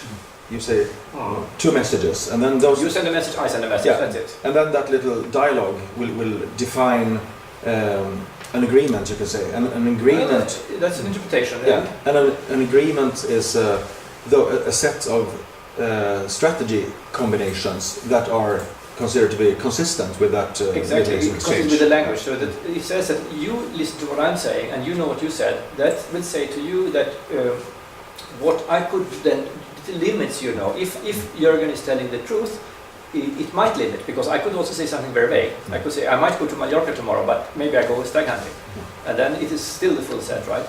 Or it could be that I say I will go stag hunting or whatever. So that you're right. I mean, so you will get a set of strategies that you think about. Jürgen, if he's telling the truth now, he should pick something in this set. And you know that you have said something. So you know that Jürgen thinks that since you said you will go stag hunting unless it's raining, I expect you to do that. But we are assuming that there is some kind of coordination here, so that we both agree that this is the actual set of strategy pairs that we that are consistent with our agreements. The language is the coordination device, because we have a common language. If you can say, let's go stag hunting, then you have conveyed something to me. That's what we assume. But you're also assuming that we're actually making some claims about reality. Let's continue this to say, Yeah. there were assumptions that leads to nothing. If you let me tell my axioms, I can tell you. And language doesn't have to be our words. It can be this EU. I mean, that's also language for me. But you are a linguist. But I mean, But the main thing is that there has to be some constraints on, what shall I say, assumptions about reality or something. Otherwise, you're not going to get any constraints on these strategies. But if it's just sounds, which but then our theorem must be wrong. Maybe it is. No. But in this case, they have the language already. We do say It's not in the first You case. already have a language for statements. I can. So let me start out again. Oh. So cheap talk is the classical paradigm in game theory for language. It says there is no pre-assigned meaning to anything. So but they you don't can have a language. They don't have a pre-assigned meaning. They can then send these messages, and you can ask, what will now be equilibria, and what will that say? And then the interpretation is that the meaning of messages is then what is done in equilibrium. But it's something which then depends on the context, on the game, and what the equilibrium is, and so on. Okay, so you don't have a language. I mean, this is an Fine, but attempt to describe how language arises. Yeah. Yes, but I mean, let me go to the next stage. In this stage, I say, suppose now that instead, I suppose that there is a meaning correspondence. So there is, from this set of messages, which can be or whatever you like, there is a mapping which says that if I've said EU and you said hello, that I understand, that says, that defines a subset of my actions that I could take and without lying to you. My EU, what might be lying then if I take some action, So this is absolutely structural and absolutely general. So it doesn't have to be a language in the conventional sense, right? Lying presupposes actually making a claim of some sort. It's an advanced concept. I mean, if we're just doing sound for the sake of beauty or whatever, I don't understand what lying is going to mean in that I'm context. sorry, but can we come back to this? But I think this is exactly what it should be. I'm sorry to say that, and then I want to understand your point, because for me, that I happen to understand English has nothing to do with this. I mean, what we assume here is that we have some common understanding of something, which could be EU or English. Lying presupposes a claim about reality, and with an intention to give that, a factual claim. That's what lying presupposes. But the only thing we do is we define a correspondence, and the correspondence is, if you like, a claim of reality in the sense that suppose I take a very simple example. I can only choose to go out stag hunting or rabbit hunting, right? I have only 2 options. Right? Then what this says is that there are messages such that, there's a finite set of messages, maybe very large, maybe small. And if I send a message, and I hear you say something, then we say, we suppose that there is a cultural convention, if you like, that if I've said such and heard that, then I'm supposed, according to how we understand our language, to do this. If I say I will be here at 12, we understand that, or before 12, or whatever, between 12 and 2. So that is, we presume that there is an understanding what that means, and it is a connection with reality then, right? But the reality, the only reality we have to care about is a strategy set, because we don't have to talk about anything outside the strategy set, because the only thing they do is to choose something from a strategy set. No, you're claiming more than just a strategy set. You're claiming that there actually are claims. Otherwise, you'll never get to a notion like lying. I don't understand this. You're claiming a if- more advanced notion of language. You're But- trying to smuggle it. This is not just little sounds like beep beep, which have no meaning. But if you say, if I don't want to get stuck here, because I would like to deliver the axioms Yeah, of the theory, okay. because this is... No, I'll do that. But, We can but come I back. mean, I think there is some misunderstanding here, and I wish I can learn from this. Yeah. But I mean, if I say that, would you agree that if I would say, you and I are going here, we can either hunt stag or hare, right? If I suggest I will go out hunting stag, and then if you see me and we go out in the forest, boom, and you're going to shot a hare instead, then I have not been honest to you, I would say. Do you Right. agree with that? Right. But Yeah. But that's what, that your was the- example has claims about reality. But I don't know. I mean, I don't know what you mean. But I mean, that's the only thing I claim. Yeah, but you have claimed something. That's what I'm arguing about. But okay, so mu is known beforehand. Yes, and shared, so it's Yeah, understood. yeah, sure. But you don't necessarily act according to mu. No, no, no. Okay, so that's where the lie comes in. We just say that there Yeah. is something which is Yeah. language is a conventional way of Yeah. doing or saying or showing with Yeah. colors or speaking to Yeah. people or whatever before they act, you Yeah. know. And that's the only thing we do. And then we Yeah. say, if we presume then that we say that it's an abstract theory, right? It has a meaning in the sense, if it limits in some sense, what things I can do. That's all. But how do we know that? If So it's an we're assumption, just mu is making known. signals that the other one perceives, Yeah. how do we know it limits anything? Doesn't have to limit But that is it. also language. If But we you don't- have to make more assumptions then. No. I haven't. Yes. I haven't come to my axioms yet. Okay. Let's go to those. Yeah. Let's go to Let's those. go. But the crucial thing is mu is defined beforehand. Yeah. Mu is given, Yes, and the game is given, yes, and it's understood that you have a message set, Yeah. and it's understood that, you know, so this is all taken for granted. yeah. And I will say first in words a little bit, and then I will say a little bit Yeah. more formally, but just a little bit. So that, so what we want to do now is to use this machinery to see, can we get further? Can this model of language, can it say something? Okay, so this just says in words we have been talking about here, right? What the first one, it says already there will be a result coming out here under some axioms. So what are these axioms? Let me tell you the axioms. Okay, so the two axioms are these. What we call the P and the N axiom, the precision axiom and the null axiom. The precision axiom says, for every of my finitely many pure strategies, there is a message I can send such that I'm sticking to the understanding of the language if and only if I then take that action. I can describe a strategy and say, I will take this strategy, no matter what you say, I should be able to say that. Right? That is a precision axiom. So for every strategy, there's a way for me to tell you that my intention is to use that strategy. The language is rich enough. So it couldn't be that I have a million strategies and I only have 2 words, for example. That's not possible, right? So this is one axiom, the precision Well, axiom. here you have the crew. That's But a you crucial didn't, step. I told you, but you were so impatient. No, I said show me the axioms. Yeah, no, That's okay. fine. No. Now here you are, and there are only two. There are only 2 axioms. So this is one, right? And the other one is the null axiom. It says there should be at least one message which doesn't limit in any way your actions. So you are not lying. You could say hello, or whatever, and then, you know, so that it says, I haven't then been lying to you whatever strategy I take. I should be able to be silent, if you like. I should be able to be shut up. Or say something which doesn't mean anything. Nice to see you. Let's go out hunting. Okay, so these are the 2 axioms. Why is that needed? Is it in connection to lying? It is needed because it's very, this is a lot of fun, and I would love to talk more with you Yeah, just we about it. No, continue. I will do it, but it's Yeah. a little bit. Why is this important? Because I can, if I say something precise to you, then I know that I will if we not do that, I will incur some cost, which is lexicographics. It's a small cost, but I mean, I don't like this idea. Everything else equal, I would prefer not. I would prefer to be truthful. On the other hand, I should be able to say nothing here, and since I can say nothing, that has no psychological cost, no dishonesty cost. Since you know is always available for me, if I'm using something which might have a cost, and I could have used something without a cost, that helps you to figure out what I'm doing.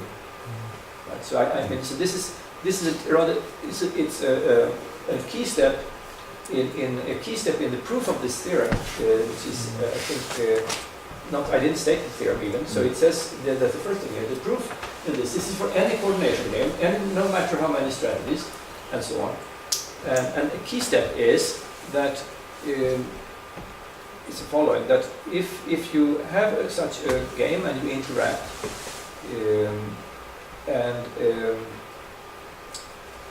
these two axioms hold, okay, then there will be at least one message that is unused in equilibrium. I mean, this is a deeper thing which I cannot go into now, but I can prove that there will be at least one unused message under these axioms. So I have at least two messages, I have at least two actions, and so on. And so that means there is something we don't say. You don't say that there's a soccer match tonight when we go out hunting, for example. If we don't do that in equilibrium, in equilibrium you say let's go out stag or rabbit, but you don't say something. So there is something then I can actually. That's important because I could then say, by the way, there is a soccer match. Brazil is playing tonight, or something like that. And that is not used, right? And that is very logically important for this whole thing to work. Okay. So what it then brings us is the following: that even if we assume those axioms, Nash equilibrium doesn't bring us anything. They are lying equilibria, and I will give you an example where you can tell the truth or you can lie under Nash equilibrium. So it doesn't help. But if you use evolution stability the way I defined it, and some technical machinery which takes a lot of calculations, you can prove that the only thing which is evolutionarily stable in the sense I said is to go for stag hunt. So it's a Nash equilibrium, as you remember. If you take no language, it was a Nash equilibrium to go out stag hunting. It was also a Nash equilibrium to go out hare or rabbit hunting, right? Evolutionary stability also says you can go out stag hunting. That's one possibility, or the other one. So we couldn't discriminate, right? I brought in language. Then if I say that I only take Nash equilibrium, this doesn't help. We can still go out hunting rabbit, one can prove. There is such an equilibrium where we can get out of that. But if we use evolutionary stability, one can prove that there is exactly one outcome, and that is the socially optimal outcome in any coordination game. Okay, so that is our main result. So let's illustrate it with an example. And the example is here. So this is what was the example in the stag game? the stag game here. If we look at this, Do you only get one yes, the only equilibrium? thing, if I take this game, if I say that I want evolutionary stable outcomes in a way, I haven't gone through. There is some technicalities here. It's actually it's a Nash equilibrium component, one calls it, and so on. So it's a set-valued way of doing it. The only thing which is stable is stag hunting here. You will say that you go out stag hunting, or you can say nothing, but you are not lying, and you will go out stag hunting in this game. That's the only thing that's evolutionary stable. Are you going to explain to us why rabbit disappeared? Yes, I will do it in another example because it's an easier example. This is what game theory is called non-generic, because it has a 1 and a 1, so you're indifferent, and that makes it a little bit subtle and more complicated. But I will take a generic example. So let's see. So maybe on a very abstract level, you have two standard notions of stability, and they are both a little bit counterintuitive because they both say that we have stability in the rabbit case and also in the stag case. But what we humans like is the stag case. And then you come up with a notion of stability which actually reaches that point. And that's the reason is that you are adding language. And adding, language a little bit richer, still a simple model, but it's richer than cheap talk because we say, suppose there is a meaning correspondence, suppose the meaning correspondence satisfies two axioms, precision and null, then we can prove this. Right? And you use those two axioms only to conclude that there is one message which isn't used in this two-line exchange. One step in that proof, there are several steps in the proof. It takes one key step is to say that if there is a Nash equilibrium, there will exist at least one message that is not sent. This has to do with lexicographic cost, because you will save on some. You can always avoid some lying. So you will not send all messages. Why should so one can prove that, right? So is that a combinatorial No, result? no, it's not combinatorial, but it's really that if you could save on at least one message that was, which would be, if you do something, right, and you have, suppose you want to take an action, say C here, right, and then you have sent also a message that you will do D and other things, then you can always take away one of those lying messages and you save a little bit on your discomfort of lying, and you don't change the outcome. One can prove that, right? That's a key thing. And then the next is to do some other stability machinery. But So I will give an example. The utterances which are compatible with the null axiom. So if they only use such utterances, will it still be stable then? What will still be stable? If they only say, I haven't Don't made promise up my anything, if they mind don't promise about, anything. I haven't made up about what strategy I'll use. The next person says, I haven't made up what strategy I'll use. And then you continue just saying that the whole time. It will be one of the points in what we call the stable component. So it's compatible with stability, yes. Okay. Yeah. So that means nothing happens then, or? The claim is actually quite powerful, because contrary to the literature, it says that the only outcome, I don't say strategy, the only outcome that is evolutionary stable is the socially optimal outcome. And that is not true of any other model. Is this socially optimal? 4-4 is socially optimal, and I can define what social optimal means. Okay. If you have a coordination game, what does it mean, a coordination game? A coordination game is that the best thing you can do is to do the same thing as the other guy. That's a coordination game. Right? This is a coordination game, because if the other guy does C, the column guy, you want to do C. If he does D, you want to do D. Okay? So we talk about coordination games. We talk about coordination games where exists exactly one such pair, which has better payoffs for both players than any other pair. 4-4 here. That's socially optimum then. Right? And the theorem says take any such game with any number of such strategies, but it's a coordination game. Right? The unique stable thing is actually the social optimal thing. Yeah, but if I say I'm going to do nothing, and you say I'm going to do nothing, and then we continue saying that, the payoff is nothing. But they will lose. But it depends on what you do. How will I react to when But we're going to do nothing. But you don't have the option of doing nothing. Here you have to choose either C or D, because the strategy set. In your null axiom, you said that we could. No. I mean, in a game, you define a strategy set, and in this case, the example, the strategy set was two choices, right? Stag or rabbit. So you, by definition, have to choose one of those. If you say, I want also to choose not going out hunting, fine, but that's another game. Then you say, there's a third strategy, I do nothing and we are in payoff 0. Fine. Okay, so you can say I don't know which strategy to use, and then you go stag hunting. Is that the outcome? Yeah. Okay. Because you can write any game you like, right? Including that you don't go out hunting, of course. But in this case, but the message is that the null message is that you don't say anything. You say something which doesn't, so that whatever you do, you have not been lying. Right. So let's say that both use. Yeah, you can say hi and go out stag hunting. Okay. Yes, that's one point in this evolutionary stable set, and I cannot do the technicalities here. So what this theorem is about is the outcome. That there is a unique evolutionary stable outcome, and there are many different strategy combinations. Sometimes people will say something, sometimes they will be lying, sometimes they will not be lying, and so on, right? So the key thing was to see, can we find a model of language such that it actually drives home the point that that this happens, right? Yeah. So Does this hold for prisoner's dilemma as well, so that you can, so that you will reach the socially optimal? no, it's not a coordination game, so that it just and this doesn't hold, because even if you would say, let's cooperate, and no matter what I do, the only rational thing for you is to defect. Because it's a lexicographic cost of lying. So therefore, I will not. If I'm rational, I wouldn't listen to what you're saying. We presume now that the payoffs are your payoffs, right? So you are a selfish guy. You could have other preference. You could have a social preference and care about me. But if I say that what game theorists do, they say decide first on what are the payoffs, and then you start analyzing, right? So the prisoner's dilemma, you don't get out of this at all. Yeah. Whatever you say, it's not credible. Right. So that let's do that little example here. So there's no reason to defect in the same way in this No, matrix. exactly. But the problem is that if I take a game and I can take 100 rows and columns, and game theory is going to say what we are going to do. And this says you will go is one of the things that is stable. The others are not stable. Okay. So let's look at this example then. So this is a non-generic, so there are different numbers. Here's strategy C and a strategy D, and you must stop me also when I should stop. I don't know. Well, we have until 5. Okay. And please, So there are only 3 messages here. let's Yeah. discuss this, and feel free to interrupt and Yeah. come with suggestions. So there could be arbitrary and finding too many. I just mentioned the simplest possible example.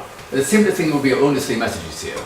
Yes. I do this- C, I do D, and I do say nothing else. Exactly. That's Yeah, the, okay. the simplest message space contains Yeah. meets the axioms. Yeah. Is exactly what Ulf said. Yeah. 2 precise messages which says what I will do, Yeah. and 1 which says nothing. Yeah. I could add then other ones also, Yeah. of course, and so on. Right? And Yeah. so that is true. Yeah. So think of that now. That there is at least one message which says I will play C. You know, which I write as C colon. Yeah. And there's one that says D also, and there is one null message, right? Oh. Now, suppose we sit there and we don't do my machine here, just do it intuitively now. Forget what I said. Yeah. You are going to play, you are the role player, you meet somebody who is a stranger, you don't know if he's a liar or a truth teller or whatever, you have no idea. You look at this, okay, I think of being you now, so okay, I should choose C or D and I choose the row, so I get, you know, depending on what the other guy does, I get 4 or 3 or 2 or 0. Now, if I would, then I said this 4 is, you know, what I think would be the best outcome, right? So I would be, that would be nice. I would like to, that both of us would do C, right?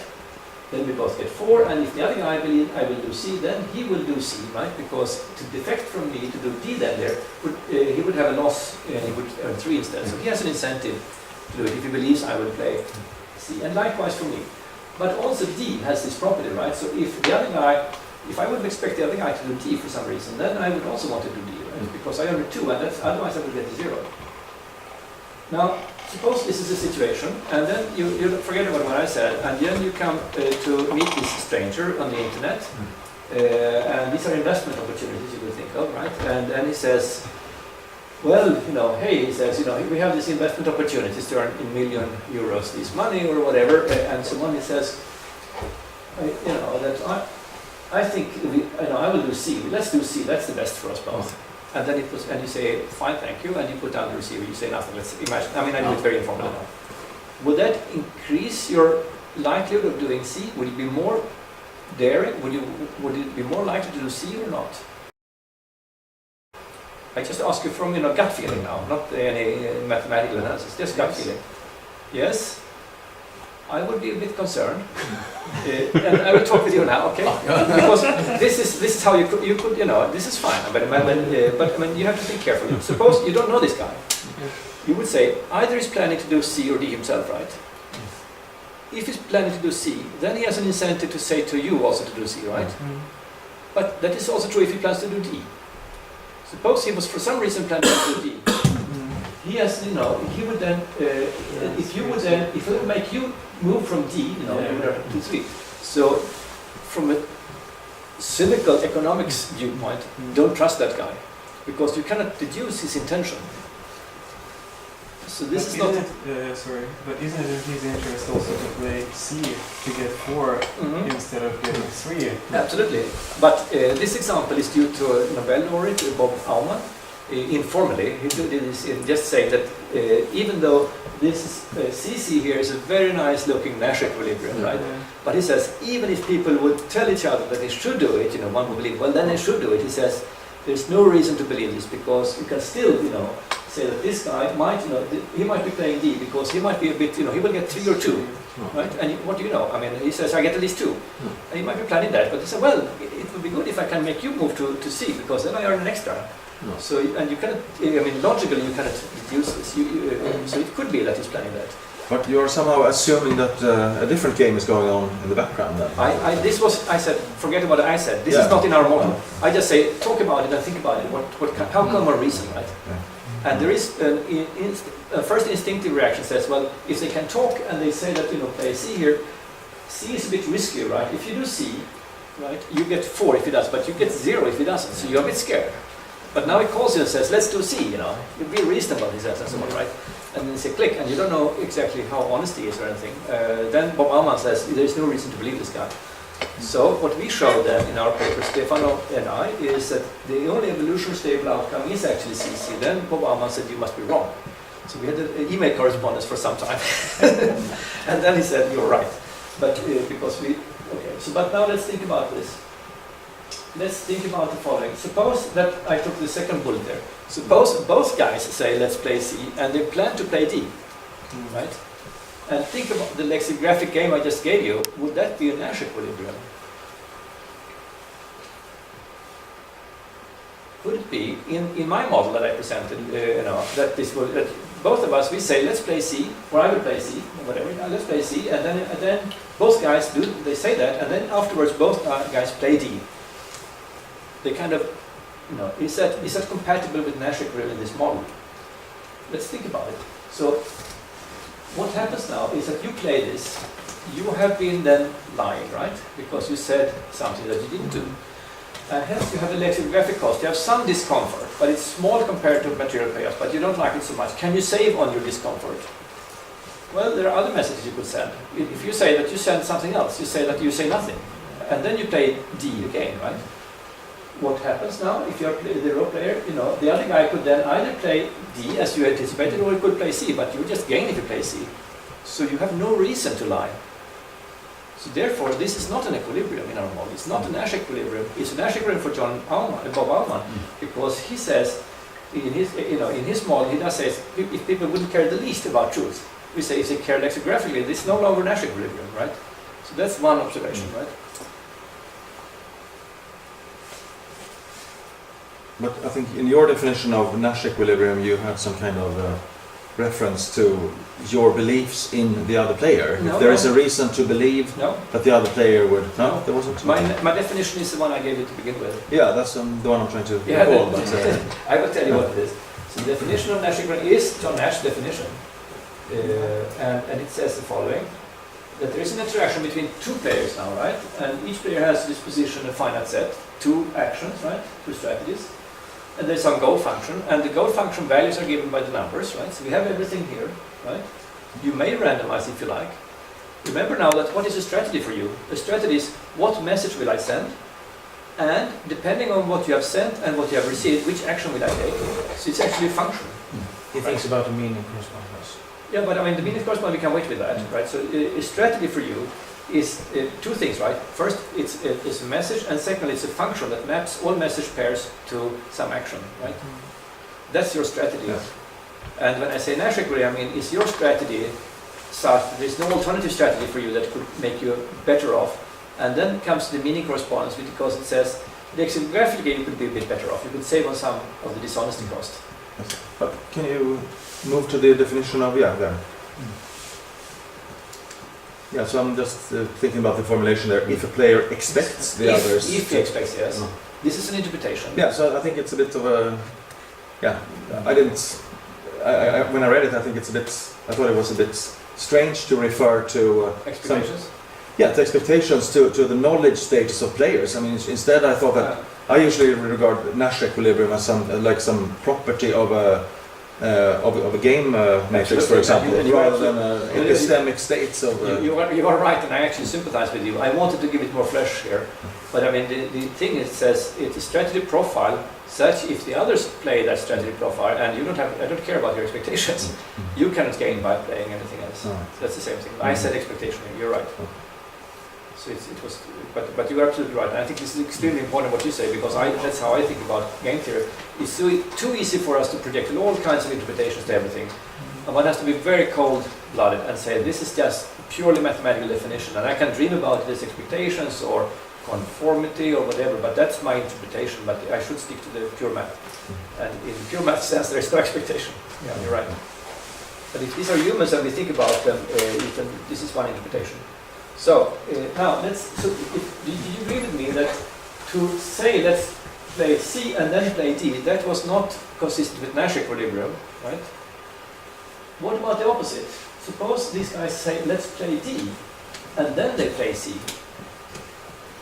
So they say let's go out rabbit hunting, I say to Ulf. Yes, he says, and we go out stag hunting. That is an equilibrium. It is like an understood joke. You say, let's do the bad thing, and if we understand that we want to do the good thing, that one can prove is an equilibrium. That's not so difficult to see here. Why? Because if Ulf and I, we say to each other, let's go to the bad, the bad option. We take the D option, or this whatever, the D option. If I understand, then and then Ulf is planning to play C, and I'm planning to play C. So I can do that, right? And I can earn a 4 then, right? And I have minus my disutility of lying, right? So it's a 4 and then a little bit of loss, right? Now, what can I do? Can I improve that? What could I do? I could say some other message, right? So what other message could I send? I could, for example, say nothing, or I could say I will play D instead of something. But then I could construct Nash equilibrium, which is such that if Ulf hears something else from me, he thinks Jörgen is a wind. Why does he say we are going for stag hunting? Of course we are. Oh. I will punish him, and I will then play rabbit. And that can be part of an equilibrium then, so that I don't dare to say this to make you upset about my not joking. And so this is just interpretation, but I mean mathematically it's also so that one can here, one can lie in equilibrium here, right? And you have a little cost of dishonesty, but if I would not be dishonest, but I would be truthful, I would lose material payoff, and that's much worse for me. So there are lying equilibria, there are honest equilibria, and there are stable and unstable, and so on. White lies are jokes. Yes. I mean, so this is part of the correspondence. Then, I mean, suppose white lies. I mean, it depends on the culture. So this is where linguistics comes in. Is it okay to say that the other party asks, am I looking beautiful tonight or something? That is, of course, my darling, you say, or something, and that can then be something that you're supposed to say, no matter what you think, and so on, right? But with the other matrix that you just showed, it's not really a white lie, is it? Because it will hurt the other player if you. Mm-hmm. Absolutely. Yeah. But I mean, but you could have. But the meaning correspondence. This is a meaning correspondence. The meaning correspondence could be that you. White lies. You cannot have it exactly in that case. But I mean, you could. What this says, it takes for given the meaning correspondence, and I say it doesn't have any particular opinion if white lies are supposed to be okay or not. We say there is some culture, and I would say even in the same language, even in English, in England, they would use English differently than we do here. So that you're supposed to say certain things, but you don't mean them. You always ask, for example, do you want a second helping or something like that, and you're supposed to say no, but you ask it. In America, you can say yes, and that's okay, and so on.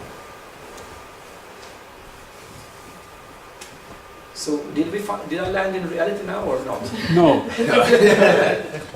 No, for example, discussion on white lies. If that occurs in a culture, it's going to be limited, and you're never quite sure. Yes, and what's the problem? That it's not a good general model of anything. And so therefore, I mean, I don't It's know. not a good this is not a good model for anything? Well, I don't see what is a good model for Russia. So, I mean, why would you, if you take this case where people are saying something and then doing something else? If we follow this, is this what we should always do under all circumstances? No. But when should we do it then? But you see that when you said something here, you presume the meaning then that when we say what we do, but that's what we are defining here. What does it mean to do what you say? That's defined here. So it doesn't you had an axiom where you said that some of the utterances would have to mean I will do such and such. in the sense that yes, so that now you presumed a big thing. That means to take that You- step. but you I'm mean- not you sure chimpanzees even have that axiom. No, but I don't. But But I don't. Let me take this up. So would you agree that if I say let's meet at 3 o'clock here, that's something we both can understand, and you can say if I don't show up at 3 or whatever, and so on. That we can agree on, right? Sure. And then we can have a chimpanzee or something like that. And I don't know enough about chimpanzees, but I mean it would. If you want to think about chimpanzee shouts and threats or whatever, I mean, you can formally do the same thing, right, as here. I don't. If it would be the case that chimpanzees understand that if I say "hoo" or something, that means that I will be helping you or something. If I say "he," I will do something else, right? And But But we that's- don't know. I mean, if a chimpanzee does this and you take that to mean I'll hit you, so you could say that would be a kind of future declarative. But I'm not sure we can interpret it that way. And you need declaratives of this type for your theory. So you mean that the language has nothing to do with what you're doing? Of course it has, but you're presuming declaratives too quickly. So if I just say hi, Yeah.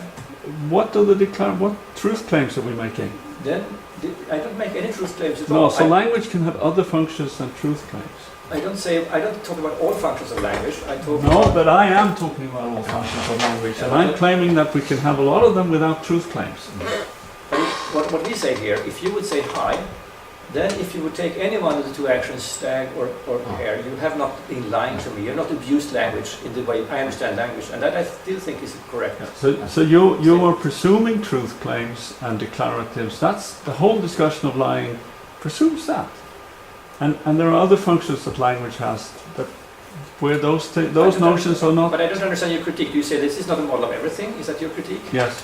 But I hadn't claimed that. So it's Do you know a anybody model who has just a model of the declarative part of language. But I think that you have much bigger claims than, I mean, we make a model here of coordination in strategic interactions and try to see, can we make a richer model than the existing one, than cheap talk? By introducing some elements of language. Yes, some more elements. Yeah. Some Yeah. element, not Yeah. language, some elements. But I mean, you think, I have never said, and I don't want to say that I have a general theory of language, and that is not what we are doing here. Now you have the theory of declaratives. But I think it's... I think this is meaningless because, I mean, if you have a full theory about general language, fine. I mean, I would love to read that theory.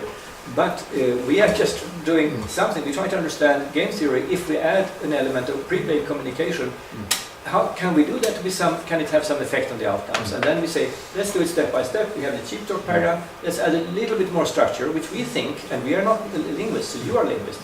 We think this would be for us natural things to include. And then we see what does it bring us, and we have this result. I mean, that's all. I don't say that this is a full model of language. I would never say that. It's a language game, one particular. Well, I mean, Yeah, you might say that. Yeah. No, but do you think one can only have a theory about everything or nothing? No, of course I don't. But I'm also pointing out that you don't have more than a theory of a particular aspect of language. And I don't claim anymore. No. Good, but that's fine. I've never claimed anymore. No, that's fine. So, yeah.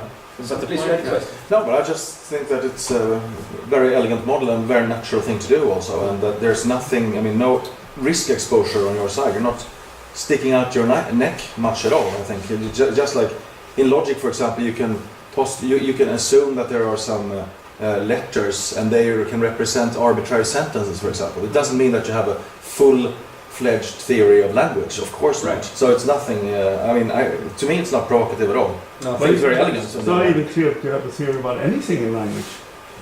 Yeah, but I mean, there is You this... just take the simple correspondence. There is this between- exchange between messages, and that will then lead to a certain You have a theory subset. about logic, but not really about language. No, but I think it's. I mean, we can apply the same way of thinking, and I think it's. Yeah, I know. You're the same. Fine. One comment here. Yeah. Here is a central language function which is not modeled but presumed without being explained, namely that we can send messages, I guess. And given that we can that and certain other But we assumptions- can't. I mean, that's the Yeah, that's- Shannon Weaver. We have criticized That's- that a lot. in the Yeah, last few but years. but you also You cannot agree. send messages? No, we don't really believe in that anymore. Yeah, but We yes. believe that communication is much more simultaneous flow of information. So that while I'm talking, I'm looking at your face now, and I'm getting your reaction to what I'm saying while I'm talking. Yeah. So that's a much more complicated view of what's Yeah. going on than I send, you send, I send, you send. That's the sort of Shannon and Weaver tele-engineering view.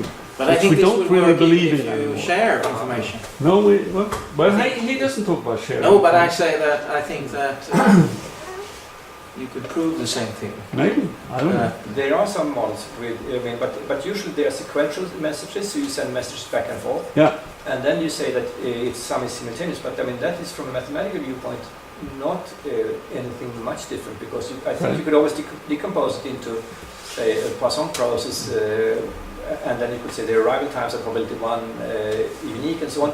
So I could have actually rather complicated. I react to your face and what you say, you react to me. I mean, after all, I think we can cut it down into small pieces, I think. I react And to then your we can face say- while I'm talking. Yeah, but I still think it is true. So you can modify your statement. You start out a sentence, you say that, and you can, for example, say you want to invite somebody for a dinner, and you say you want to suggest a Chinese restaurant, and you look at the face of the person who doesn't like Chinese restaurants, and you say, well, we can go to an Italian, you might say, right? Fine. But and that's very much more complex, of course, but it's Yeah. still, you can still think of it as a sequence of events, right? You say some things, and then you perceive something from the other side, and then you might modify what you're saying, and of course it's much richer. Yeah. What about if I perceive But I it don't at think the it would same matter. time as I'm talking? I So don't we know. have some kind of parallel Yeah, process? no, I don't know. I don't think it would change very much, though. I mean, that's Okay, my gut I feeling. don't know. Maybe it would be great if you could have such a No, moment. no, I would need some good linguist like you or some other people to do that. But my gut feeling is it would not change very much. I mean, from this viewpoint. But this is just, as you said, very limited. It doesn't talk about language in general. No. It talks about some effects of language on strategic interaction. Yeah. And that's all we talk about. Yeah, And that's then okay. I don't think it would change very much, No. but it might. You know, who knows? That is what research life is about, right? We don't know Yeah. what's around the corner. What in a different setting where you would look at the benefit of telling the truth versus lying in a like evolutionary game theory, you could have a language which would be like making commitments about like in the same way, like given this and that message or something like that, or just given when this and that player meets, then the following options are available. And then you can look at kind of the cost of defecting from that and lying versus the benefit of telling the truth. And then you would see the populations develop, and in that way maybe it would be interesting to show that it can be very viable to tell the truth, to be able to make agreements, for example, and to be a reliable player. So one thing which you take, I mean, I think I see two different things in what you're saying, that if I understood them right. And one is the value of reputation for truth-telling. Yeah. I mean, so if you can identify an individual in population, so whenever I meet you, I know you're a trustful guy, right? Trustworthy guy. So I can trust you. You say that, let's do this and that, right? And that can be helpful for you also to have, and then you might forego some cheap profits you could have made because you're concerned about your reputation in the population. So there are such models of this is called image scoring. You may have seen some of those work. You know, so it's not usually about language, but it's about behavior. So that the idea is that there is a large population, and with some probability you might learn about things people have done before. But then that literature is fascinating, but it's non-trivial, because it could be that you have been defecting in some cooperation against somebody for a good reason. Maybe that guy had done something bad to you or to somebody who you know, and so on. So there are different depths there, you know. So it's your reputation is very interesting, but it's quite complex if you go a little bit into this, right? And so you know, it's not enough to know what was the last thing you do to somebody when you met somebody in my situation. You might have had information or reasons for doing what you did that I don't know, right? And so on. So, I mean, so this is a line. It's pretty difficult. Most of the models are simulation models, actually, because it's so complicated. But I think it's very realistic, and I think it is an important aspect of communication is that you want to invest in a good reputation, because it helps you to communicate with others. Right? They want trust. Yeah. Because that would be another way of, a different way of maybe of proving that language can be helpful, especially if it is combined with trustfulness. Yeah, right. And the other thing you said was, suppose you can make commitments, and I mean, but that is then part of classical game theory, because it says, suppose I have an option. I say that I will play Stag. If I don't play Stag, I will write in the contract that you can punish me. I have to pay you $100. You know, and if I can show you that, but that game then will then have that I will not lie to you because it's too costly for me, right? So that is part of standard game theory. If you can have, what Nash would say, include those commitment possibilities as part of the game, right? That's also a way of getting around the prisoner's dilemma. Like if you can, you can have some additional agreements. Yes, or you With a high fine, for example, if you break. Absolutely, you can have a police or something and Yeah. say it's illegal, and if you do the defect thing and the police discovers you probability P, then you get the punishment, and then if that's sufficient and so on, and that's, Okay. of course it's true. Yeah. Yeah. But then it's not the prisoner's dilemma anymore. I know, Yeah. but it's a way out of a prisoner's Sure, dilemma, and that's- which can work in practice. And that's what we do. Yeah. We have taxation, and we have all kinds of legal systems and so on.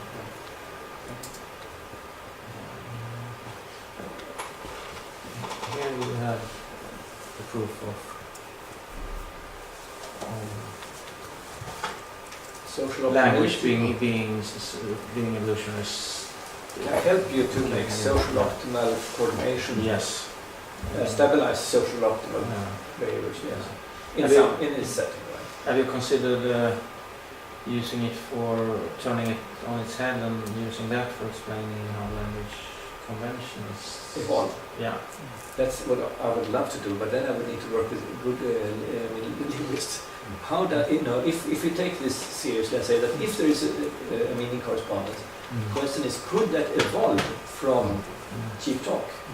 If it were first we said things and they didn't have any particular meaning, and then we learned to have a culture where we would have a common understanding, that would be an argument, I think, for culture. It would be what is called group selection in biology.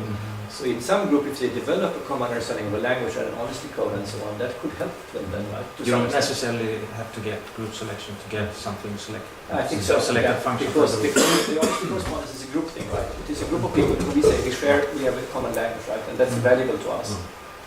So But that would I'm be- not defending the opposite of group selection, but I'm just saying that many people have found that you can argue for selection at much more basic level than groups, Yeah. even if you have group functions. No, absolutely. But then I would say that what one should do, and that's my opinion, is that you should have both individual natural selection and group selection at the same time in the model. So Yeah. you would say that here is this society where people are very kind and nice, and then of course there is a risk that some opportunists will come into there and pretend they are the same, and they will exploit that society, right?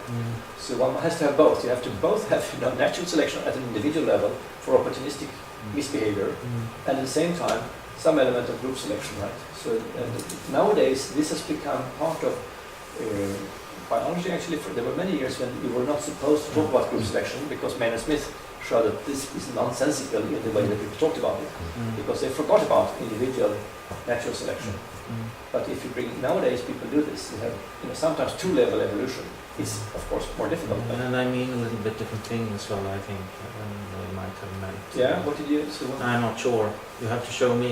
You said that they talk about it in a combination way.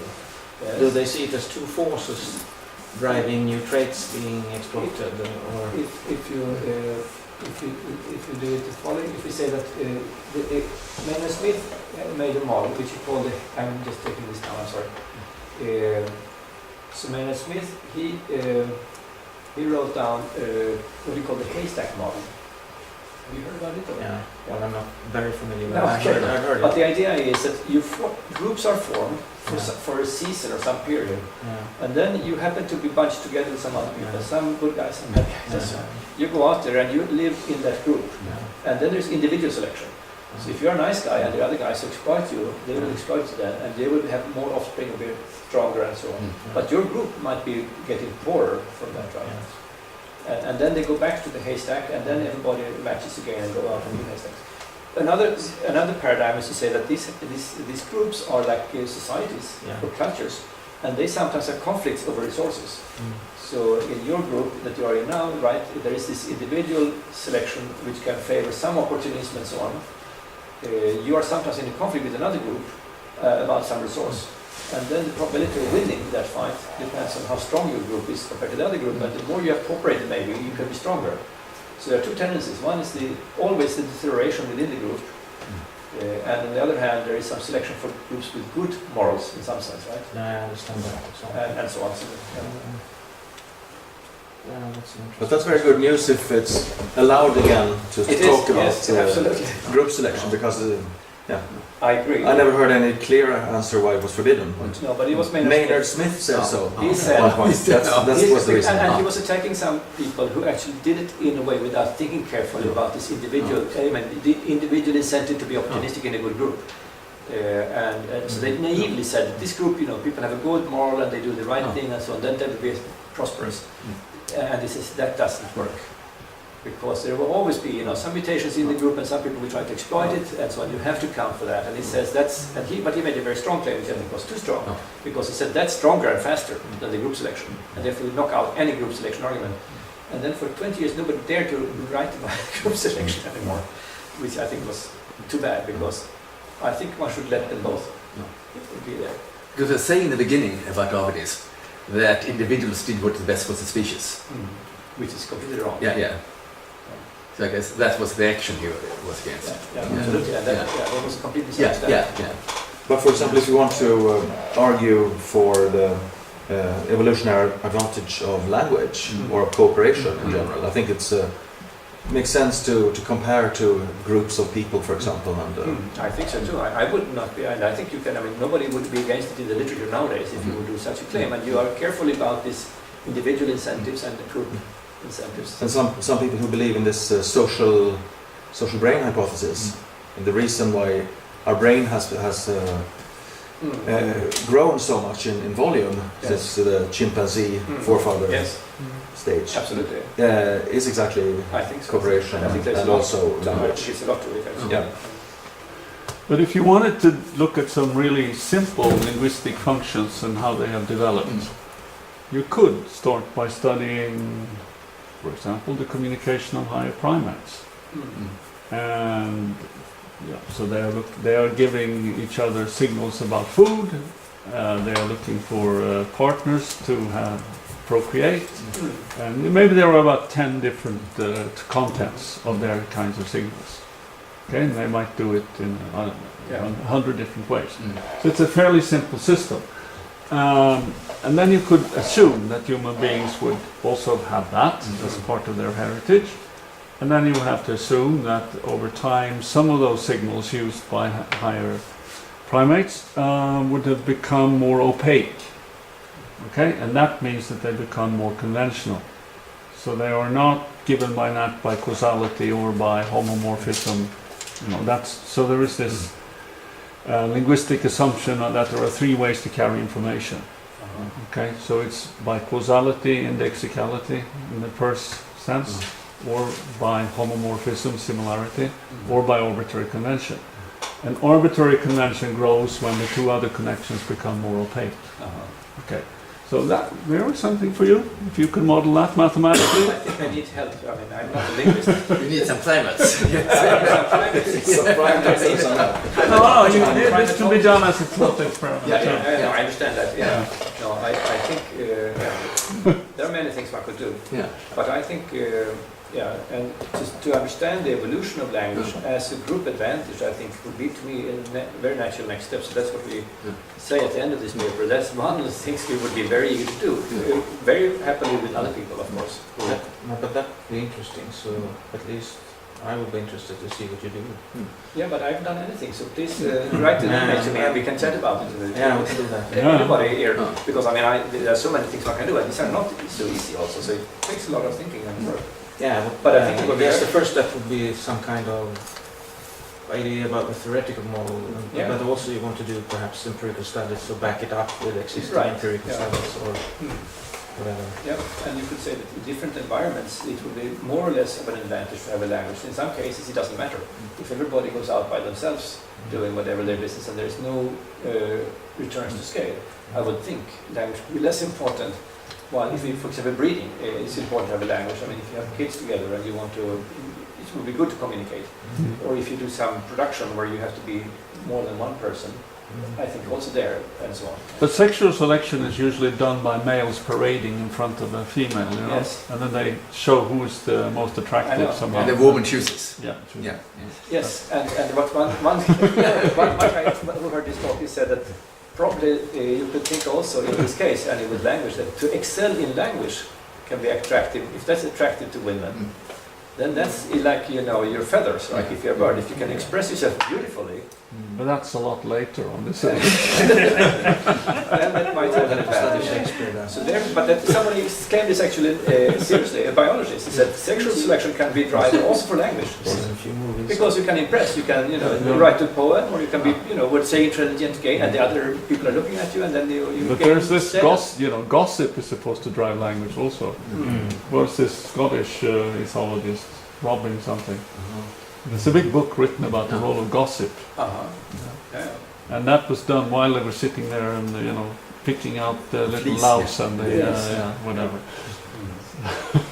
The gossip is supposed to be the same thing as booming, I guess. Yeah. No, it's the babble going on with the group. Yeah. The babble you continue without the lies, anyway, yeah. And what about Grice and his pragmatics and so on? I haven't studied more than small fragments. Is that relevant? Grice assumes intentions, and you backed out when he challenged you on expectations. So that, the whole Grice in machinery is predicated on assumptions of having expectations and intentions about intentions. I mean, in many applications that's very reasonable, I believe. Yeah. Well, I mean, it's been overplayed, that card, I think, in Yeah. linguistics to some extent. I mean, there's I think more is going on in linguistics which is not so highly intentional. It goes on with more automaticity and so on. And for a while, this was a game people liked. So I intend that you should recognize that I intend that you should recognize. So there were people who went up to 5 levels. And then some said, this is enough, let's cut it to 3. Yes. There are laboratory experiments about reasoning about reasoning. Yeah. And then usually empirically what you find is that you rarely find somebody who reasons more than 3 levels. No, right. I'm trying to think about the difference between a game where you can cooperate or defect and the same game where you start by telling your intentions. I mean, what's the difference when you add this language step before? And I think maybe one of the differences could be that you have this counter factual thing or hypothetical scenarios. You can discuss those and you can commit yourself. And then the other player can see from the way you behave to what extent he can trust your language. So I think that by way of expressing yourself. Yeah, I mean, otherwise, if I'm just like I don't know, an insect or something without a language, let's say, then all I can do at the most is to observe what happened in those and those scenarios, and those are the scenarios that actually happened. But if I'm talking about 2 humans, then I can compare also the language layer and say, to what extent did this person live up to his or her prior commitments? And that can be very valuable for scenarios that haven't yet happened. Absolutely. So I mean, this guy promised to do such and such and didn't. Yeah. Right. But if you're an insect, Yeah. then the other ant coming here secretes some kind of chemical Yeah, that which could is be. automatically going to cause reactions in you to do something. Now that level, that's called indexical, causal, Yeah, automatic. yeah. That's going on with human beings too. Yeah, that's important. So, and More that's... than we want to admit. Right. So the trick is to try to put your kind of formalizing, when you put layers, you have that kind of automatic communication. And then on top of that you have the similarity based, and on top of that you have the convention based. That's an interesting, because I think I see a way of doing mathematically. Yeah. But if you would, certain messages would skew the probability distribution for the other guy, it would tend to make that guy. Yeah, but that I think one could add as an extra layer here. Of course, it's non-trivial, but I mean, I think it could be done. It could be done in principle. It's not contrary to this. And going with that is an increased focus on the more subconscious, unaware aspects of communication. So in fact, we are right now starting to build up a little lab where we will measure pulse and sweat and things like that while you're talking to other people. Okay. So we'll see how those subconscious reactions tied to the more conscious. And I don't know if you could ever find a way of... That's interesting. No, I think I can guess at least. I mean, I can guess some way of going into that direction with this machinery, because this is not here. But if I could add that layer, I think that would be interesting if I then could map it to data and see. Because here we could map it to some data, and it has been done that when people are in experimental situations are lying or trying to cheat the other, you can measure this in physiological things in the parts of the brain with fMRI and also some sweating and so on. So there are some indicators that people don't like to lie and so on, and they have some effort, cognitive effort also when they do that. Right? But if we add this layer, that would be interesting. So we hope to have our first study soon. So we'll give you some data that you could later on. No, but if anybody is interested in... Bring over a bunch of poker players maybe that are used to lying. Without much cognitive effort. They do. But then I think that I would say that the way I understand, I would say that meaning correspondence is different. When you are in the poker room, you are supposed to do, so you're not necessarily lying when you're bluffing, right? Because it's part of the game. So I would think of that. I don't have any cost of that. So I would say that would be the meaning correspondence applied to poker. And other contexts, I think it's context depending, but we assume in this context where this game is played, suppose there's an agreement on what the meaning is, what you're supposed to do or say, right? That's what we say. But I think in the poker it would be like that. Yeah. very hard to draw any good conclusions. I think about the message yeah. exchange, like you know. Because this, I would say, poker becomes like cheap talk in some sense, unless there's some tricky way of sending intentions in some way that I'm not aware of. But, Because it's more like anti-communication. You try to actually mislead the other players. yeah, and actively. sophisticated players, they would, there's a babbling equilibrium, we would call that. Yeah. But if you just say, okay, you say that, but You might want to translate. communicate with some of the participants. Yeah, exactly. So yeah. to get aid from some. All right. Yeah. Yes. Well, I think we've actually already gone over time a bit. But thank you for all the Thank, discussion. yeah, thank you, Jörgen, for coming here and inspiring us.